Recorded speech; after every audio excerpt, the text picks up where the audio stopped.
రవి ప్రకాష్ సిలికానాంధ్ర ఆసుపత్రి Kuchipudi super speciality వైద్య సేవలు పూర్తిగా ఉచితం. అందరికీ అన్యాయం, పేదలకు అన్యాయం, మహిళలకు అన్యాయం, నిరుద్యోగులకు అన్యాయం, రైతులకు అన్యాయం, అడుగడుగున మోసం చేశారు. అందుకే ఈరోజు ఒక పోస్ట్ కార్డు ఉద్యమం చేయాలని చెప్పి బీఆర్ఎస్ పార్టీ నిర్ణయం తీసుకున్నాం. రాష్ట్ర వ్యాప్తంగా రైతులందరూ కూడా రేవంత్ రెడ్డి గారిని పార్లమెంట్ ఎన్నికల్లోపు వడ్లకు మక్కలకు మీరు ఇచ్చిన మాట ప్రకారంగా 500 బోనస్ ఇవ్వాలని ఇలా ఆయన డిమాండ్ చేస్తూ పెద్ద ఎత్తున వేలాది లక్షలాది పోస్ట్ కార్డులను రేవంత్ రెడ్డికి రాయాలని చెప్పి నిర్ణయం తీసుకున్నారు.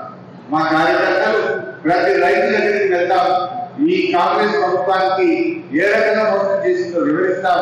మరి 500 బోనస్ డిమాండ్ చేస్తూ పోస్ట్ కార్డుల ఉద్యమం మేము చేపడతాం. పోస్ట్ కార్డులో స్పష్టంగా చెప్తాం, ఇచ్చిన మాట ప్రకారంగా ఈ వడ్లకు మక్కలకు పార్లమెంట్ ఎన్నికల్లోపు 500 బోనస్ ఇస్తే మంచిది, లేదంటే పార్లమెంట్ ఎన్నికల్లో గర్రు గాల్చి కాంగ్రెస్ పార్టీకి బాధ పెడతాం.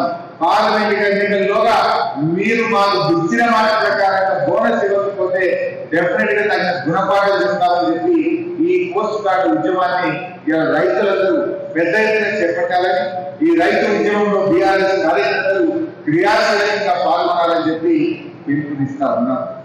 ఇలా ప్రజలు కూడా ఆలోచించాల్సిన మనకు మాటలు చెప్పే పార్టీలు కాదు, మనకు అందుబాటులో ఉండేటువంటి పార్టీలను గెలిపించాలి. అందుబాటులో ఉండి ప్రజలకు సేవ చేసే అభ్యర్థులను గెలిపించాలి. ఇలా గాలి అనిల్ కుమార్ గారు ఒక పోరాట నాయకుడు, ఒక ఉద్యమ నాయకుడు. గాలి అనిల్ కుమార్ గారి గెలుపు ఖచ్చితంగా ఖాయం.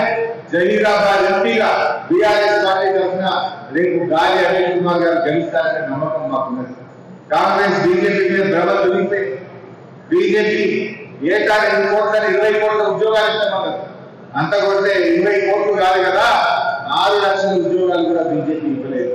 అందువల్ల ఇలా నిరుద్యోగ యువత కూడా బీజేపీ మీద వ్యతిరేకంగా ఉన్నారు. అందువల్ల యువత, విద్యార్థులు, అన్ని వర్గాలు, రైతులు, మహిళలు, కార్మికులు అందరూ కూడా ఇవాళ కేసీఆర్ గారికి చూస్తా ఉన్నారు. ఈ పార్లమెంట్ ఎన్నికల్లో ఖచ్చితంగా బీఆర్ఎస్ పార్టీ గెలుస్తుందని నమ్మకం ఉంది. మరి 16వ తేదీ సంగారెడ్డిలో జరిగే సభను పెద్ద ఎత్తున విజయవంతం చేయాలని, ఈ సభను మరి స్వచ్ఛందంగా అందరూ కూడా కదిలి వచ్చి సంగారెడ్డి సభను మరి గొప్పగా జరిగే విధంగా అందరూ కార్యకర్తలు కూడా కష్టపడి ఈ 2 రోజులు కష్టపడి ఈ సభను విజయవంతం చేయాలని చెప్పి కోరుతా ఉంటాం. మరిన్ని వీడియోస్ కోసం ఛానల్ ని సబ్స్క్రైబ్ చేయండి, లేటెస్ట్ అప్డేట్స్ కోసం వాట్సాప్ ఛానల్ ని ఫాలో చేయండి అండ్ లింక్ డిస్క్రిప్షన్ లో ఉంది.